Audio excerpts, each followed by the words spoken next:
gente, bom dia. Vamos começar hoje a nossa revisão para a prova. Vocês vão pegar esse vídeo, a gente vai revisar e depois, logo após que vocês assistirem, vocês vão fazer a prova.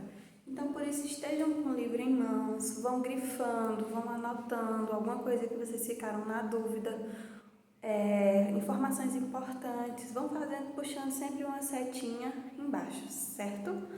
Pronto. Então, o que a gente vai ver hoje? No roteiro da prova, eu vou cobrar somente os biomas brasileiros. Mas por quê? Que desse capítulo a gente só vai ver os biomas brasileiros, já que a gente viu um pouco dos biomas em sua vertente universal. Por quê? Porque nesse capítulo a maior ideia, a maior motivação dele é estimular que o aluno conheça os biomas brasileiros. Por quê? Porque a gente precisa compreender que o nosso país ele é muito grande, ele é muito diversificado. Então a gente precisa conhecer o bioma que está em cada região, né? A gente precisa conhecer como é o clima, como é a vegetação de todas as regiões que existem no nosso país. Porque é a nossa casa, é o nosso lugar, então é muito importante a gente conhecer cada um, certo? Pronto. Primeiramente, vamos lá conceituar o que seria bioma. Bioma se trata da vegetação e de um clima de uma região. Qual é a diferença entre bioma e habitat natural? Habitat natural é um sinônimo, é quase a mesma coisa de você falar casa. Por exemplo, hoje a gente vive na região urbana, então você fala, a casa da minha amiga é aquela. Se você estivesse colocado na natureza, se você estivesse em uma vertente mais selvagem, você diria, o habitat natural da minha amiga é aquele, entenderam? Então, habitat e casa são coisas bastante parecidas, não são plenamente a mesma coisa, mas a gente pode considerar dessa forma. Ai, que susto! Vamos lá. Então, isso é bioma. Agora vamos ver a fundo quais são os biomas brasileiros e suas questões mais específicas, né? Primeiro bioma que a gente vai ver é a floresta amazônica, que também é o mais conhecido, tanto por suas polêmicas em jornais, né? Tipo, a Amazônia está pegando fogo, incêndio na Amazônia, exploração clandestina, captura de animais que estão entrando em extinção. Então, a Amazônia ela sempre é muito conhecida na mídia, ela sempre é muito falada, né? E não é por menos, é o nosso primeiro maior bioma do Brasil. O nosso primeiro maior bioma é a Amazônia. Floresta amazônica. Vamos lá. Localiza-se na região norte. Representa cerca de 1/3 de todas as florestas tropicais do mundo. Apresenta um clima quente e úmido e chuvas regulares. A Amazônia ela tem esse clima. Lá ou está chovendo ou está fazendo sol. Então ele é quente e ele é úmido.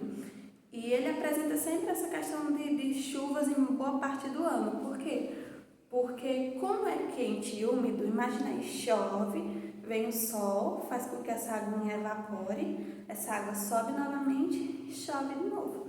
Então tem sempre essa mudança de clima, né? Essa questão de ser quente e de ser úmido. Por ele ser quente e úmido, é um ambiente muito propício para que cresçam grandes árvores, cresçam várias plantas, porque duas coisas que as plantas precisam, de água e de sol. Água porque ela precisa da água para poder se hidratar, para poder crescer, e o sol por conta da fotossíntese, né? Então, por isso que lá tem grande presença de árvores muito grandes. Também tem muitos animais, porque os animais também se adaptam melhor a esse tipo de ambiente quente e úmido. Então, por isso que a Amazônia é tão diversificada, tem tantas árvores, tantas plantas, tantos bichos. Então, esse é o nosso primeiro bioma. Vamos para o próximo. Mata Atlântica. A Mata Atlântica, ou Floresta Atlântica, está situada ao longo do litoral brasileiro. Assim como a Floresta Amazônica, é mais um exemplo de floresta tropical. Onde é que fica a Mata Atlântica? Não tem ali quando você olha um mapa, que você vê assim, logo o início do Brasil, logo aquela região costeira onde tem as praias, pronto, ali é a Mata Atlântica, ela fica nessa divisa entre terra e entre mar. Então, essa é o local onde a gente pode encontrar a Mata Atlântica. Assim como a floresta amazônica, ela é mais um exemplo de uma floresta tropical, o que quer dizer quente e úmida, tem a presença do sol, né, em boa parte do ano, como também a presença da chuva. Então, ela só apresenta essas duas estações do ano, inverno e verão. Ela é quente e ela é úmida, principalmente também por ela estar perto do mar, né? Então, ali ela está tendo contato também com a água, tudo isso. E a praia também é uma região bastante quente. Você percebe lá, né, que o sol é muito forte nessas regiões, é bastante quente, então tem essas duas características, ser quente e ser úmida por ser uma floresta tropical. Por que a gente chama de floresta tropical? Porque está entre os trópicos. A gente vê aqui, eu não sei desenhar o mapa propriamente, mas vamos imaginar que isso aqui são os dois trópicos que nós temos no nosso globo terrestre. Aqui, mais ou menos, vou tentar desenhar o Brasil. Imagina mais ou menos que isso aqui é o Brasil. Pronto. Então, o que a gente percebe? Boa parte do Brasil está entre os trópicos. A única partezinha aqui que a gente pode ver, na verdade, isso aqui é para estar dentro do trópico. A única partezinha aqui que a gente vê que ela está fora do trópico é essa partezinha aqui do sul. Que a gente tem uma duvidazinha se a gente pode chamar ou não pode chamar de tropical, porque essa parte aqui do sul ela não está entre os trópicos, ela está fora, não é? Pronto. Então, essa regiãozinha aqui, ó, é a região que a gente pode chamar de Mata Atlântica. Essa região aqui a gente pode chamar de Floresta Amazônica. Então, tudo isso aqui, tudo isso, a gente vai chamar de Mata Atlântica. Um problema da Mata Atlântica é que ela já foi bastante devastada. Ela já foi muito devastada. Por quê? Como eu já expliquei para vocês outras vezes, com a vinda dos colonizadores para o Brasil, foi uma das regiões que mais foi explorada, que primeiro as pessoas tiveram contato. Então ela foi muito devastada, né? Porque já tem muito tempo que as pessoas habitam aquele lugar, começaram a habitar esse lugar, começaram a derrubar as árvores e a construir casas, construir várias coisas. Então por isso que ela está muito devastada. Tem muitos animais que estão em extinção. E é muito difícil a gente encontrar fragmentos dela ainda hoje, né? Então, essa é a nossa Mata Atlântica. Agora a gente vai para o Cerrado. É o segundo maior bioma brasileiro. Porém, mais de 60% do seu território já foi modificado pela ação humana. Está localizado principalmente na região central do Brasil. Por ser um campo, apresenta uma vegetação predominantemente rasteira e com poucas árvores. Vamos pensar que onde seria essa parte do Cerrado. O Cerrado ele é bem grandinho, então vamos pensar nisso aqui, ó. Isso é o Cerrado. Não é bem assim, mas aqui vamos citar um exemplo. Então temos o Cerrado. O Cerrado, ele tem plantas que a gente chama de gramíneas. O que é essas gramíneas? São plantas pequenas, plantas bastante pequenas. Lá não tem a presença de árvores de grande porte. Lá, as únicas plantas que a gente encontra são essas plantazinhas que elas não chegam nem a bater aqui na cintura, sabe? Elas são bem baixinhas.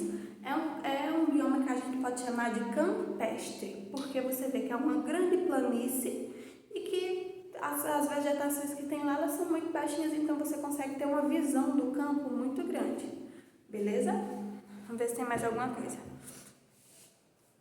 Seu solo ele é pobre em sais minerais, o que dificulta o desenvolvimento vegetal. Devido a esse fator, as árvores não apresentam grande porte quando comparadas às das espécies de vegetais de outros biomas.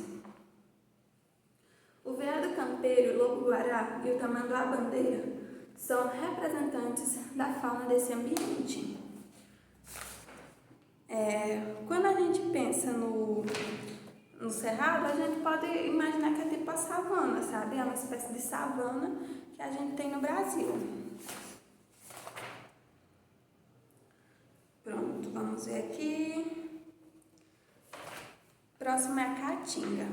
Caatinga está aqui na região onde a gente gosta, né? No nosso Nordeste. Caatinga. Pronto, a caatinga ela tem algo de muito especial. Por quê? Porque ele só existe no Brasil, é um bioma especificamente nosso. Por quê? Porque florestas tropicais a gente pode encontrar em outros lugares, esse clima do Cerrado a gente também pode encontrar em outros lugares. Agora a caatinga ela é especificamente brasileiro. Vamos ver as características da caatinga. Nenhum outro ecossistema do mundo apresenta características da caatinga brasileira. O clima é quente e seco, com chuvas irregulares. E o principal fator ambiental limitante da vida animal e vegetal é a pouca disponibilidade de água. Então é quente e seco. Você prestar atenção, né, em vários documentários, em várias notícias, você percebe que a caatinga ela sempre tem aquele sofrimento com as secas. Por quê? Porque como o clima ele é muito quente e muito seco, tem pouco tempo ali dentro do calendário que vai ser época de chuva, tipo é coisa de basicamente 2 meses, 3 meses de chuva no ano. Então é bastante seco e tem essa dificuldade de ter uma biodiversidade assim muito grande, porque tem uma biodiversidade grande, mas não é tão grande assim. Justamente por essa ausência da água, porque os animais, como as plantas, precisam da água. Então, vai ter a presença de várias plantas xerófitas. O que são plantas xerófitas? São aquelas plantas mais secas que elas guardam a sua própria água para ela não precisar tanto assim de estar recebendo água. Então é cactos, aquelas plantas mais secas, tipo mandacaru, esse tipo de planta, beleza?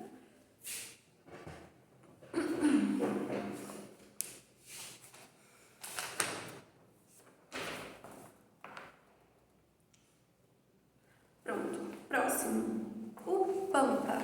Vamos ver aqui os pampas. Os pampas a gente encontra aqui, ó, nessa região do sul. Aqui a gente encontra os pampas. Localizado no Rio Grande do Sul, esse bioma se caracteriza por apresentar uma vegetação predominantemente rasteira e uma superfície plana.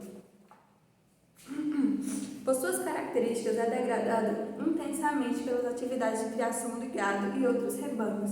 Mais de 50% da sua paisagem natural foi modificada para o desenvolvimento da pecuária. Pronto. Os pampas é outro bioma que ele também tem uma presença de plantas mais rasteiras e ele é mais plano. Diferente do cerrado, ele não é tão seco, ele é mais úmido. Por isso que tem essa presença muitas vezes do capim, da grama, que vai servir de alimento para bois. Por isso que ele já foi totalmente devastado por conta da pecuária. O que é pecuária? Criação de gado.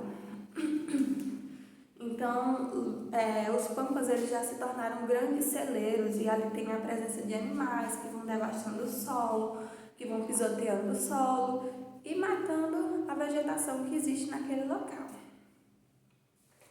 O próximo, o Pantanal. Pantanal. Trata-se de uma grande planície inundável que ocupa aproximadamente 150 mil quilômetros quadrados do território brasileiro. Esse bioma se estende pelos estados de Mato Grosso e Mato Grosso do Sul, mas também pode ser encontrado em países que fazem fronteira com o Brasil, como Bolívia e Portugal. Portugal não, Bolívia e Paraguai. Desculpa, minha gente. Aqui, ó, mais ou menos aqui, ó. A gente encontra o Pantanal. Pronto, o Pantanal. Como vocês viram, é uma planície. O Pantanal é uma região plana que em alguns momentos inundam. Tanto que se vocês forem pesquisar aí, fazer uma pesquisazinha, vocês percebem que o quê? No Pantanal, as casas elas são construídas em cima de grandes troncos. Por quê? Porque quando essa água sobe, essa casa ela vai precisar flutuar e ela vai precisar subir, porque senão ela vai inundar toda e vai perder. Toda vez que a água subir, vão perder a casa. Por isso que eles fizeram nessa estrutura, esse tipo de engenharia. Pantanal tem muito jacaré, como vocês já sabem, né? Vocês já devem ter visto. Um pântano. Pântano é aquela região lamacenta, né? Que você vê assim que é água por meio das plantas. É como se fosse uma floresta inundada. Isso é o Pantanal. Mata de cocais. O nome faz referência à espécie de coqueiro que constitui sua flora, o babaçu. E o buriti são alguns desses exemplares. Além disso, é uma área de transição entre a floresta amazônica e a caatinga nordestina. Então, ó, a gente encontra ele basicamente aqui, nessa área de transição aqui, ó. Vou fazer uma ligaçãozinha aqui. Pronto. Mata de cocais. É uma área de transição, né? Então, a gente pode pensar que ele tem a presença de plantas da caatinga, como também tem a presença do clima da Amazônia. É uma área de transição, então vai ter um pouco dos dois. Mata das araucárias. Esse bioma já foi significativamente modificado pela retirada intensa de madeira, que em muitos casos ocorre de forma ilegal. Pode ser encontrado nos estados do Paraná, de Santa Catarina e Rio Grande do Sul e de São Paulo. Sua fauna é composta por animais como a gralha azul e o tatu. Sua árvore caracteriza o pinheiro do Paraná, em meio a outras espécies de árvores de grande porte que compõem a sua vegetação exuberante. Pronto. Mata de cocais fica aqui, ó, essa região aqui do sul, como aqui em São Paulo também, né, sudeste. A gente encontra a presença da mata das araucárias. Também é um clima frio, por ser nessa região sul-sudeste. Tem a presença desses animais e já foi muito devastado por conta da exploração da madeira ilegal. Manguezais. Sobre o solo lamacento crescem árvores denominadas de mangues. As raízes aéreas dessa árvore apresentam algumas funções. Absorvem oxigênio e a outra protege o solo de impactos. Pronto. Essa parte ela também ela é muito área de transição entre todas essas, porque ela é uma área que ela vai ter essa mistura da água doce com a água salgada e que vai acabar se transformando nesse manguezal, que é essa mistura de água doce e água salgada. Beleza? Pois então é isso, gente. Leiam um livro, porque leiam um livro que tem muitas informações que vocês podem pegar. E é isso, boa prova.